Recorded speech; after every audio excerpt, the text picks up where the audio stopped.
Welcome to the MyCare Alliance Smart Business webinar series. Today we are joined by Jennifer Wheatley, President of HR Affiliates, to discuss the difference between employees and contractors. And I know that we in my business, we work with a lot of clients on this very issue, and it gets complicated and confusing, and unfortunately, there's no one right or wrong, black or white, just one answer. And so I want to spend some time. Hopefully by the end of this presentation, you'll have a lot better understanding and can walk away feeling like, okay, I've got some ideas. I know how to move forward. So I thought though, Ginger, I thought I'd share, and I don't know if you shared this with anybody, but I wanted to, I thought I'd share the information that was from the article that I sent you, because I think it really will hit home. Yes, please do. I did not send it out. Great. Okay. So I recently, in March, there was an article published in there's a subscription I subscribe to. It's called HR Dive, and they keep us up to date on some of the litigation, employment law. And this one came out on March 11th. And basically, a home health care company. The headline was in big bold letters: home health care company to pay $1.6 million to settle a Department of Labor misclassification claim. So, and I thought I'd just share a little bit with you just to because I think this will really hopefully hit home with everyone. But it says Christian Home Healthcare Corporation and its owner have agreed to pay $1.6 million equally divided into back wages and liquidated damages to 546 home health aides to settle allegations that it improperly classified workers as independent contractors. The misclassification by this agency violated the Fair Labor Standards Act, according to a statement from the Department of Labor. The federal agency said the company failed to pay the workers overtime and continued to pay some aides straight time rates for overtime hours, even after it classified them as employees, and failed to keep a record of the number of hours worked by the office staff. On top of that, because the company's actions were viewed as willful, it also was ordered to pay $20,000 in civil penalties. So as you can see, it is serious and it can be significant. And, I often, because I work with a lot of entrepreneurs, business owners, there's a lot of times, and I've heard this many a times, well, what's the chances that I would get caught? Or is it really, and the answer is, well, I don't know. I don't know the answer. I don't know that answer. But I look at it as insurance. Why would you take a chance on something like that can have this kind of significant impact to your business? So that's what we're going to kind of talk about, and hopefully we can ease some of your concerns and again, leave you with kind of a better understanding. So some additional information on why this is such an important topic. When you are thinking about bringing someone into your organization, when that first classification, it affects so many different things. Obviously, how that worker is paid, how they are taxed, and whether or not they are eligible for benefits. All those decisions depend on whether you bring them in as an employee versus an independent contractor. Misclassifying that worker, again, can put your business at risk and being in violation of either state or federal law. I wanted to point out something here, because this is many of you may not even remember this. Because I'm so old, I remember this. Back, I believe it was in 1997, Microsoft got in a huge amount of trouble for misclassifying their employees, and they had brought on a ton of software engineers and they brought them all in as independent contractors. Well, the contractors sued and said, no, we think we're employees. And it was the whole basis of the claim was around them not being eligible for health benefits as well as retirement benefits. Well, Microsoft tried to say that, that the workers accepted the work. They knew they were going to be independent contractors, and that should be enough. Well, the courts obviously disagreed, and Microsoft had to go back and ended up paying millions of dollars to settle those claims. So, and again, so this wasn't necessarily just about wages. Benefits are usually a big factor when it comes to making sure you're classifying people correctly. And a lot of times, employers think that if they just go ahead and classify them as an independent contractor, then they don't have to worry about benefits. So you can see why that's not a good way to think about it. And there's a couple other things here I won't, but it does, it unfairly burdens, the responsible business. So if you're doing the right thing and you've got a competitor who's not classifying their people correctly, it impacts wages and everything. So it's just really bad all the way around. And there's studies, the government has done a lot of studies where they're talking about all these people that are misclassified, the impact that it has on federal, state, and local budgets from a revenue perspective because of the tax situation. So again, there's multiple impacts to it, and that's why it's so important to get it right. So here's what we're going to cover today. Again, we'll go through these fairly quickly, but I want to make sure that everyone leaves here with a better understanding of what we're talking about. All right, so let's jump in. So at the very core of it is, what is the difference between an employee and a contractor? So let's start there. Obviously, and this may seem simple, but if it's an employee, they've been hired by the employer. They work typically for that single employer. They use the tools that the employer has provided. They receive instructions from the employer. They receive a W-2 form, and if they're employees, then certain ones, if they're non-exempt employees, they're eligible for overtime based on their classification. So that's the most general sense definition of what an employee is. Versus a contractor, typically an independent contractor will work for multiple employers, provide their own tools. They decide how to do the job. They receive an IRS 1099 form, and they can increase their earnings with additional jobs. Okay, so at the very core, that's a good, short definition, and really kind of defines the difference between typically what an employee is versus a contractor. So now let's get into kind of the meat of this, and where it gets a little bit more, you know what, let me go back. This might help when we talk about the employee versus the contractor. So I'll give you an example. Let's say a restaurant. Okay, so let's say you're starting a new restaurant, and everyone that in that restaurant that is in charge of that core business, so preparing and serving food, those people are going to be classified as employees. So if you're responsible for training and scheduling shifts and all that stuff, those are all employees. However, let's say that you have this new restaurant and you hire someone to come in and do the interior design. Okay, they come in, they have freedom to make decisions. They bring their own tools. They've got a particular knowledge. They're going to do their job and they're going to go away. That's a really simple, I think, clear example of really the difference between an employee and a contractor. So I hope that helps just provide a little bit more definition around that. So let's move on and talk about, so how you've got your business and you're trying to figure out, how do I properly classify my people?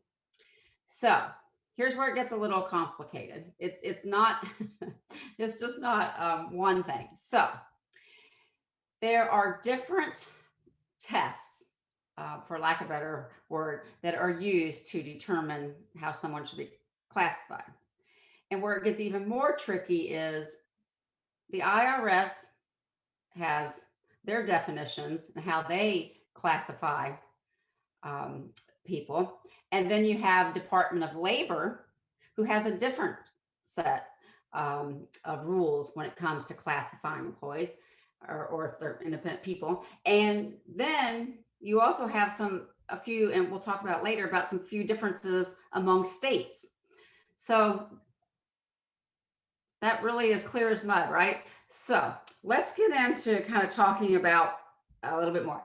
And this, just to be clear, there is no one uniform test that really distinguishes employees from independent contractors. Okay, so you can't just get out a little checklist and that is the one test that everyone uses. It just doesn't work that way. And it does get complicated. And I know it sounds like awful, but there is we can fix it.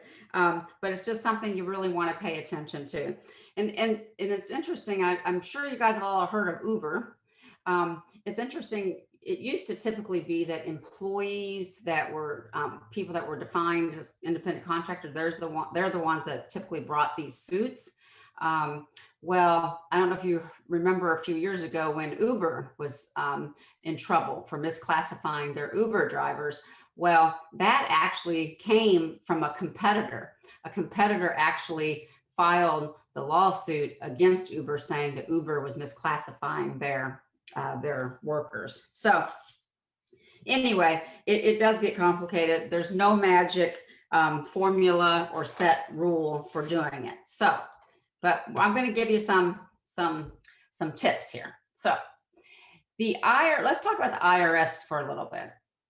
The IRS for years and years used something called the 20 factors test. A few years ago, they came up with a new method, and it went to 11 factors, and it was divided into 3 categories, and I'll talk about that in a minute. The old method, the 20 factors test, is still valid. It's just that the IRS came out with this new 11 factor test, thinking that it would be easier for employers to follow. So let's take a look at the IRS factors test. And this may be a little bit hard to read. And Ginger, if there's anything, I can send this out later. If there's anything anybody wants, I can certainly send out this information. But this is the old 20 factor test. And like I said, it's still valid. And I think that it's a good exercise to go through.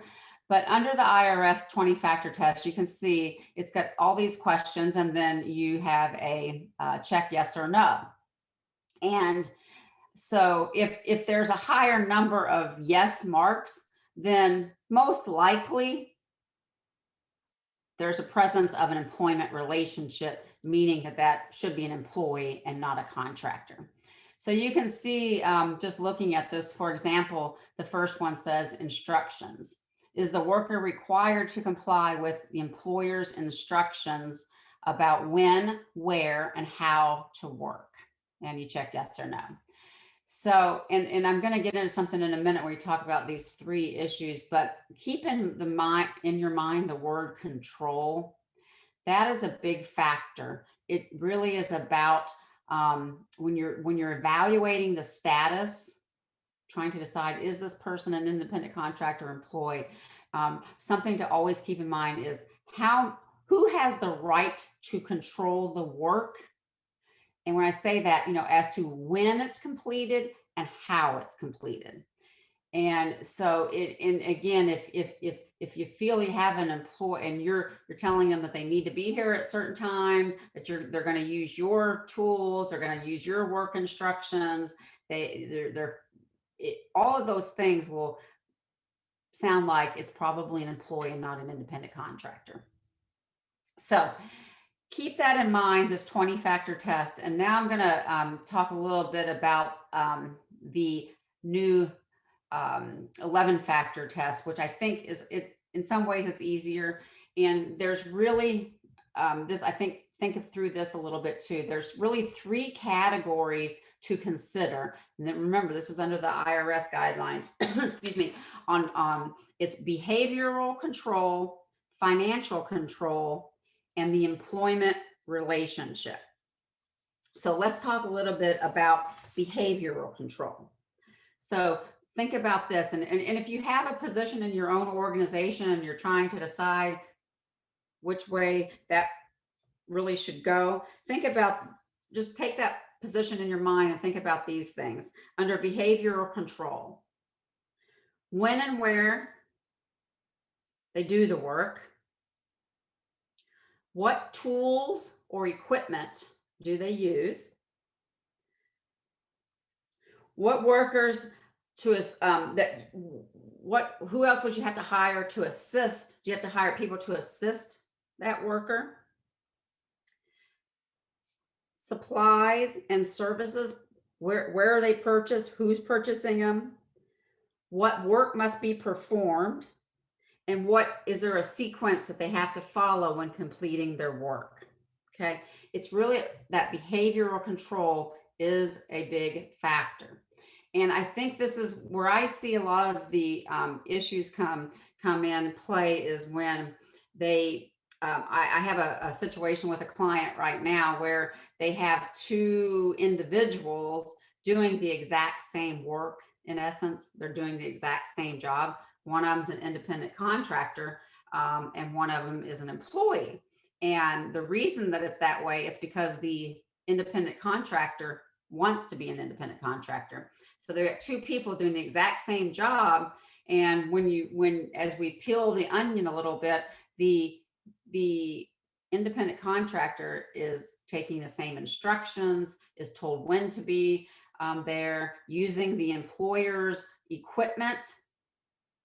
Everything there says that person really should not be an independent contractor, because the employer has so much behavioral control over that employee. I hope that is making sense. So then let's talk about financial control. This is the next thing that the IRS will look at. If you want to ensure that that person really is an independent contractor, here's just some things that will be evidence that maybe they are an independent contractor. Do they have their own established business? Okay, and let's use me as an HR consultant. So you hire me to come in and do some HR work for your company. So let's keep that in mind as we walk through here. Do I have my own established business? Do I do my own advertising in some type of maybe electronic or social media, print, media? Am I listed as a business, in some type of directory? Do I have my own business card, stationery, that kind of thing? Do I have my own insurance for my business? Do I pay my own expenses? Do I assume the risk for my profit and loss? Do I determine my own schedule? Do I set and negotiate my pay rate? Do I provide services to you concurrently as I'm providing services to someone else? Am I free to refuse offers from you? And am I free to hire my own help? Okay, so that was a lot of factors, but as we talk through that, I'm hoping that will make it a little bit more clear when you're thinking about your own business and the workers that you have. Kind of go through that same process in your mind, and I think it'll help you. It'll become more clear as to really what that relationship is with that particular worker. And the last thing on the employment relationship, the other thing that the IRS will look at, so they'll look at the behavioral control, the financial control, and then they'll look at the employment relationship. And what I mean there is they'll look to see, is there a written contract agreement between you, the employer, and the worker? So that's one thing they'll look at. what does the worker receive? Is there benefits to the worker? Is a worker receiving any kind of other benefits from the employer? And what is the permanency of the relationship? And that's a big one, because we often find that someone will say that they're an independent contractor, and come to find out they've been working for this employer for multiple, a long time, and somehow it feels more like a permanent relationship. That could be a signal that there might be an issue there. So I hope that is making sense to everyone so far. That's the IRS. So that's how the IRS kind of looks at determining the status. So now let's switch to the good old Department of Labor. The Department of Labor has their own set of rules, or the way that they look at is the employment relationship. And Ginger, I can send you this too, but there is the FLSA. If you guys if you're ever bored and you just want to go do some reading, go to the Department of Labor. They put out all kinds of fact sheets that are they're really good. I think they're really good tip sheets, and they really kind of help. So if you ever just have anything, go out there and you can look. There's a ton of fact sheets that they've produced. And fact sheet number 13 defines, from the Department of Labor's perspective, what the employment relationship, how they define the employment relationship under the FLSA. And the reason why that's important is because if it's considered an employee, then all the rules under the Fair Labor Standards Act then come into play. So obviously an independent contractor isn't subject to all the FLSA rules, but this is where most employers get in trouble, because they've misclassified the worker as an independent contractor. So they weren't paying overtime, all of those things, and then kind of find out they violated the FLSA because in fact they were an employee. I will tell you that the Supreme Court has on many occasions has come back, because this has been challenged many times, but the Supreme Court has frequently come back and said that there really is no single rule or test determining whether an individual is an independent contractor or employee for the purposes of the FLSA. However, the court has held that that it is the total activity or situation that controls. So think about this for a minute, and I know this is a lot, but here's what they say. The courts have considered things that they feel are significant, and there's 7 of them. And I think this one personally is easier to follow sometimes than the IRS one, but it says, so think about this again. Let's go back to, put your hat back on into your organization and think about someone there, and ask yourself these questions. The extent to which the services rendered are an integral part of the principal's business. So is that independent contractor you have an integral part of your business? And if so, that might be a red flag that maybe, again, it's just one factor. Remember, there's 7, but that's just one thing to think about. The second thing is, again, the permanency of the relationship.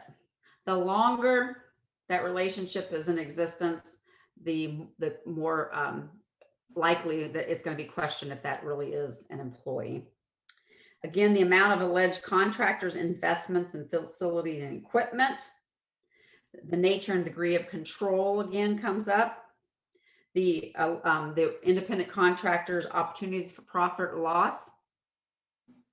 The amount of, this is a good one, the amount of initiative, judgment, or foresight in an open market competition with others required for the success. So think about that. If as an HR consultant, you're hiring me for my initiative, my judgment, my skills that you don't have internally. So, and there's a lot of competition out there in the market for those skills. And the last thing is the degree of independence, organization, and business. So again, back to my HR consulting, how much independence do I have from your firm when I'm performing tasks for you? So again, I know it gets a little cumbersome, but it's important, and I'll give you some tips and a little bit on how to navigate this. But these are important things for you to consider as you're making those decisions. And again, because the Department of Labor has some different ideas than the IRS, it's important to look at both when you're making those decisions. I have this slide in here about workers' comp because I think it's something I want to make sure I just bring to everyone's attention. So as you probably know, that typically workers' comp is, obviously it's designed to pay the expenses of employees who are harmed while they're performing job related duties, right? Well, this is another area where sometimes there's a question, a lawsuit is filed because an independent contractor, typically they're not entitled to workers' comp, but they're performing work for the employer, and these things, as they go along, and there's never been a question about the relationship, person gets hurt, they want to file a workers' comp claim. They go to the employer says, well, no, you can't file a workers' comp claim because you're not an employee, you're an independent contractor. That's a lot of times where things get sticky, and that's some of the case law has shown where they felt like employers were intentionally not. They were misclassifying them on purpose so they wouldn't have to be subject to the workers' comp laws and have to pay for that workers' comp insurance. So my advice here is, again, another reason why you want to make sure that you're properly classifying your people. And if you do have independent contractors, it's always good to see, if they are carrying their own insurance. If not, and this is I would really advise you to check with your state laws and someone local, because there is a few nuances in different states, but you can cover a contractor under a workers' comp policy in certain places. So just something to be careful of. But again, the core is you don't want to not classify them as employees just to get around covering them under a workers' comp policy. Jennifer, Yes. can I insert something? I know at least we've got one or two at least on the call that are solo practitioners.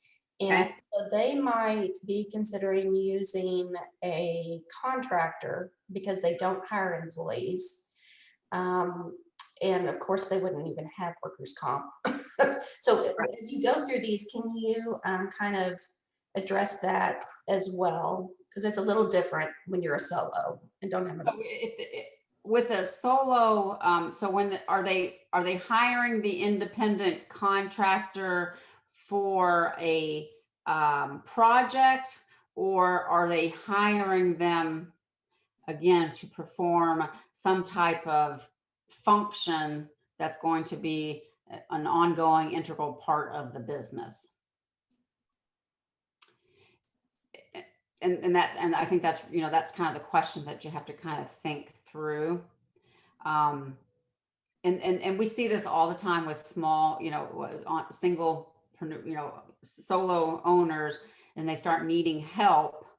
And it's okay, you can do it. You just want to make sure that you have a lot of parameters, and that, you're going through all those things that I've just talked about to make sure that they truly are independent contractors.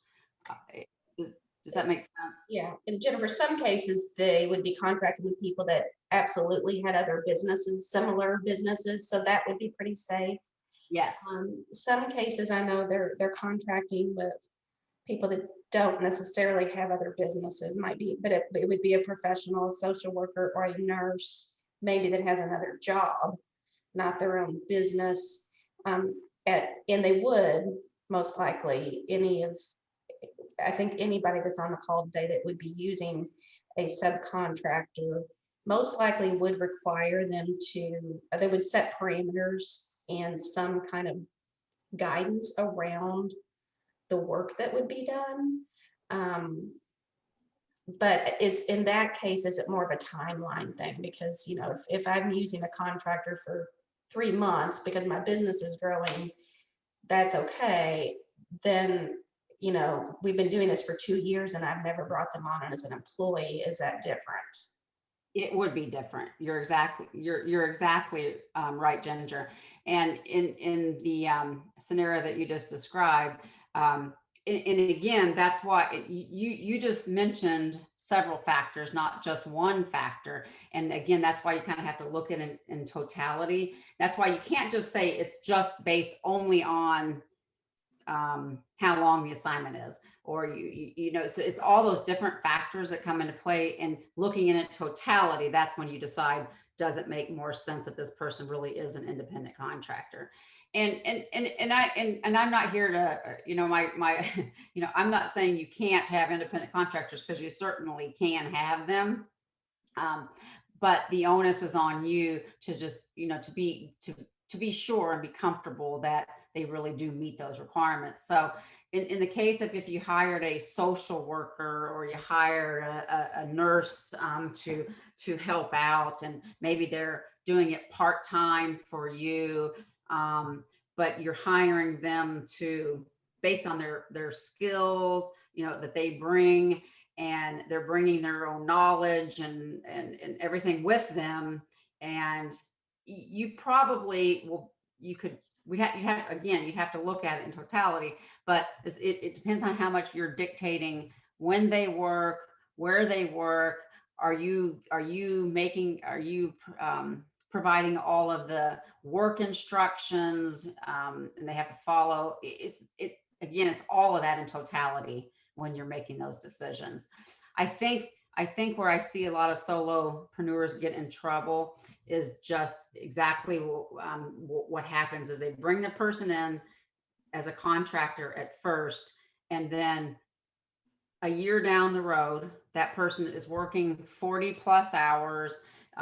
They're working in an office or somewhere that is controlled by the employer. They're not working anywhere else. They're taking all the direction from that solo owner. They're identifying themselves as an employee, or I work for X. All of those things in totality would lead, it would be hard to say that that person really wasn't an employee. Does that make sense, Ginger? Does that help? Yes, no, I think that's helpful information. And we can, at the end, we should have plenty of time to, we can answer any questions as well. So any specifics. And I did want to throw out there on this next slide about, we talked about the IRS and the Department of Labor. There are also some states that have their own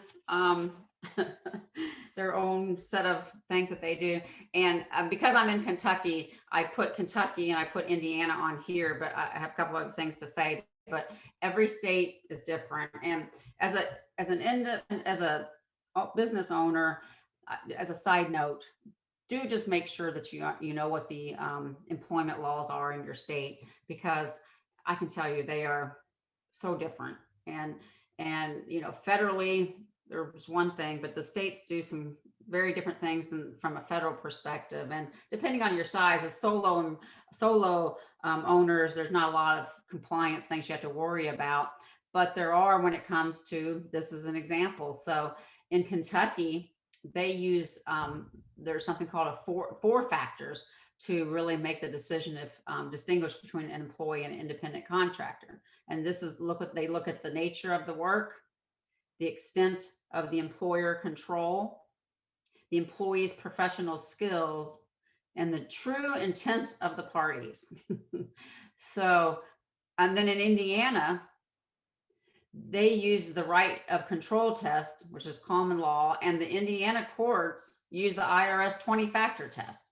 So it gets a little crazy. And there's 3 states, and I don't know if we have anybody that's representing these states, but there's 3 states that I know of right now: California, Massachusetts, and New Jersey. They use something called the ABC test. And in that, there's 3 things that they look, the ABCs. They look at the worker, it's about the control factor. How much control does the hirer have over them? The worker, excuse me, performs work that is is it work that is in the course of the what I'm trying to say, the entity's business, or is it something that they've just brought in for a special skill to perform a special function? And is the worker customarily engaged independently in an independently established trade? So California, New Jersey, Massachusetts all are using that. And that, what in essence, what that has done, and California is seeing this, I don't know if anybody represents California here, but the California there's a lot of legal challenges right now around the way that this ABC test that they're using. But what it does, and the whole purpose, and I'm going to, at the end, I'll mention something about Trump's rule and Biden's, what he's done, but these ABC tests are significantly narrowing the definition of an independent contractor. And I like for everybody to know that, because, there's this old rule that kind of, what California does, you'll start to see that trickle into other states. So I think it's something that you want to keep an eye on. But like I said, it's getting a lot of legal challenges right now. So we've already kind of talked about that. So I think I can, again, if you classify somebody, there are the tax, the workers' comp, unemployment, wage and hour, liabilities that you could have. So here's something that I think too. So if you these are common situations of independent contractors. Okay, projects of short, excuse me, or specific duration, where there's a specialized knowledge or experience is needed for a specific or complex project. And there's circumstances such as meeting needs when an employee goes on a leave of absence. Maybe, somebody's out and they got to fill someone in, you got to bring someone in for that. Those are kind of common situations of independent contractors. And that's pretty short, that's a pretty narrow definition there. But and I'm trying, like I said, I'm trying not to scare people, because there's absolutely reasons to use independent contractors, and it's perfectly fine to use independent contractors. But I think what's happening is that there's just more scrutiny around who defining that independent contractor, because what they found over the years, employers were just misclassifying them so they could get out of paying whatever. And again, let's make sure that you go through that process. So, and I have, Ginger, I can send you some information, but there's a good assessment that you can kind of go through, and there's a ton of information out there. It really doesn't have to be totally complicated, and I think the important thing is just making sure don't just do it willy-nilly. So put some thought into it. And, I get asked all the time, well, what would happen if I misclassified somebody? And, obviously, there could be penalties, there could be some back pay. But if you're making every best effort, and we'll talk about in a minute some tips for you. Well, I guess I can go ahead. Let me go ahead and talk about that, because I think that'll be important. So if you're going to use independent contractors, you know, I'm an HR professional, so I'm all about, excuse me, documenting things. But if you're going to use, if you want to, some tips to keep you in compliance. First of all, have a written independent contractor agreement. Okay, so make sure you have a good agreement that's signed and in place for anyone that you do use as an independent contractor. Make sure you're issuing that Form 1099. It says resist supervision. So again, the more control you put over that person, the more control, the more things that you provide, it does interfere that. So if you can resist that as much as possible where you can, then you'll be in a much better position to say that it's an independent contractor. Maintain good records. It's really critical. And I've got, I can send this to you, Ginger. There's some tips for what you should maintain that would help you defend yourself if you ever got called upon to say, hey, why this person is really not an independent contractor. The other big thing that I see, and I touched on it earlier, is many times, so let's say I used to work with a client that had nurses. They were not registered nurses, but they were in the healthcare field, and they literally had a group that was independent contractors and a group that was employees, and they treated them exactly the same. They everything. I mean, from when they hired them, when they onboarded them, they went through the same process for orientation. They provided uniforms. They did all of these things, and so at the end of the day, they said there's no way that they're independent contractors. They're treating them exactly the same. So my point is, if you have independent contractors and you have employees, make sure there's some separation in the way that they're being treated. Independent contractors, it's okay to have them follow your policies and your work rules. That's okay. So for example, if you have a work rule that says, let's see, you can't smoke near the building. You have to go, there's a designated smoking. I'm just making that up. That's okay. You can make your independent contractors do that as well. So it's okay that they follow the same rules. That won't violate your independent contractor agreements. And the last thing I'll say, and I promise, Ginger, this isn't a plug for me, but if you're considering bringing on, if you're that solopreneur, you're considering bringing on that first person, or anytime you're just trying to make a decision, I would advise you to get some help. Reach out to someone in HR, reach out to an employment attorney, just get some help and go through that process up front. Have a good, if this is one thing, I would have some type of documentation for a job description. And because if you're that independent contractor, they don't have to have a job description per se, but spelling out kind of what an independent contractor in that agreement is, what they're going to be doing for you is important. And with independent contractors, and I think the other thing, Ginger, is when they're using, the less that you are, what's the word I'm looking for? The less that you're telling them what to do, the better. So when you're hiring an independent contractor to come in, you're hiring them, Jennifer, I need you to come in and do X project or complete X project, right? So you're having them come in and do that. And you're not saying, I need you to be here this day, this day, this day. I need you to do this. The more you put those parameters around, those instructions in there, the less that it sounds like an independent contractor. That makes sense? It does. I think my only, I think would be good to bring up for discussion. So I completely understand what you're saying. I think that I don't want people to be afraid to give parameters, because that doesn't, I want to just be clear on that, it doesn't exclude it.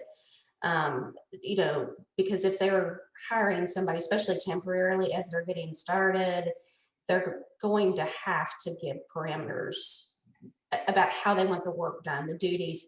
It may not be clock in or clock out, but you've got to document it here, report it here. These are your reporting. So I just want to be clear for them to be clear that. And Ginger, that's a great point. You're exactly right. But let's I guess to clarify. So let's say, and that makes perfect sense. But if you're still doing that with that same employee or that same contractor a year down the road, 2 years down the road, and they're still, and that's where it can get a little bit messy. Does that make sense? But no, there, and even if I'm an HR consultant coming in and I'm going to be completing some projects for you, I'm going to take direction. I'm going to get parameters from you, like what you want to accomplish, yes. So that's absolutely fine. But if you are calling me as the HR consultant and you tell Jennifer, you need to be here tomorrow at 8, and I need you to do this, I need to complete these forms, I need you to do, that's where it starts getting gray. Does that help?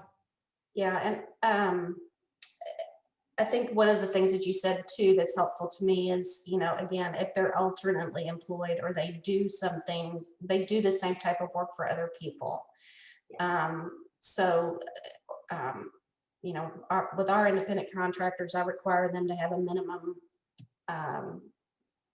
amount of insurance, their own liability, professional, liability insurance that's included in the independent contractor agreement. Yes. And what you were saying with the job descriptions, we put it in as scope of work. Perfect. That is perfect. And that way it's clear, it's documented. So no, that is absolutely a great way to handle that. And if they have their own insurance, that's just another good thing hey, they are independent. They've got their own insurance. They're free to work for other employers. All those things are good. Yeah, and they may also find themselves in a situation where they get an opportunity to work with a client that's out of their geographic area, and they have to find somebody that can, but that would be a limited, time. Somebody that can serve that client in a different location, but still be under their company. I think that, and that's fine too. And, I think that time factor is a big one too. I mentioned earlier about that Microsoft case, and a lot of that was, these people in essence were doing everything the employees were doing. They were there every day. They were dedicated 40 plus hours to that one employer. Everything, there was no way that they were independent contractors. So it's just, again, it's that totality of the factors that come into play. And because it's not black and white, that's why you want to go through that analysis. Mm-hmm. And at the end of the day, you're making a judgment, but you're making a judgment based on good, good data and good parameters that you're using. So you're using those guidelines that are issued by the IRS and the Department of Labor, and you've gone through and you've done all that, and you classify them as independent contractors because the totality shows that that's really what they are, then you're good. So we have a question from Leanne about insurance, regarding the insurance requirement. Are you covered if it's encouraged and not required? I'm assuming you meant, since I said it's required on our contract, if you only encourage it. Please feel free to unmute yourself if that's not what you meant. Are you talking about workers' comp? Or are you talking about? When I referenced it, I was talking about professional liability insurance. If they're a solo and you're a solo, they're not going to have workers' comp either. Professional liability is what she was asking. So as a general rule of thumb, and what we see is what you just said, mostly with independent consultants, the employer will require them to carry that and to provide proof of their coverage. And now a lot of companies have what's the word I'm looking for? Like they'll have in their policy, they'll have where they could, like we have in our business, we use some contractors to do some project work. So we ask them to have their own, but we also have coverage under our own policy to cover us if there's an issue, if that makes sense. Yes.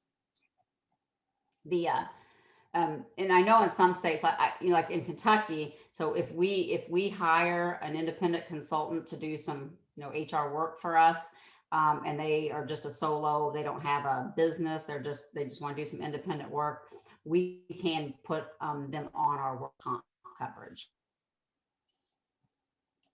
Yeah, those are good things to But- check because they can, those things tend to, you think you've got it and then it's hidden and you don't realize that it's not in your policy. And that's really the thing. You just want to ask those questions and just make sure, right?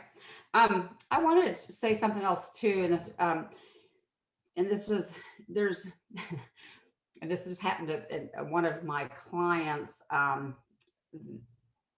We see this all the time, where the employee, the worker, will come and say, "I don't want to be an employee. I want to be an independent contractor." Okay. In that situation, from a legal perspective, that is rarely enough reason to keep them as an independent contractor, because and this is coming up more and more because we're all these gig workers, and people love the freedom of doing what they want in here, but the courts have said that alone is not enough. And I just we have a client that has been working, had an independent contractor since last year, and she specifically asked to be an independent contractor because she was doing some other work for some other companies and everything. And he said, "Well, sure, if that's what you want to do." Well, she just came back about a month ago and filed a claim and said that they have intentionally misclassified her all of this time.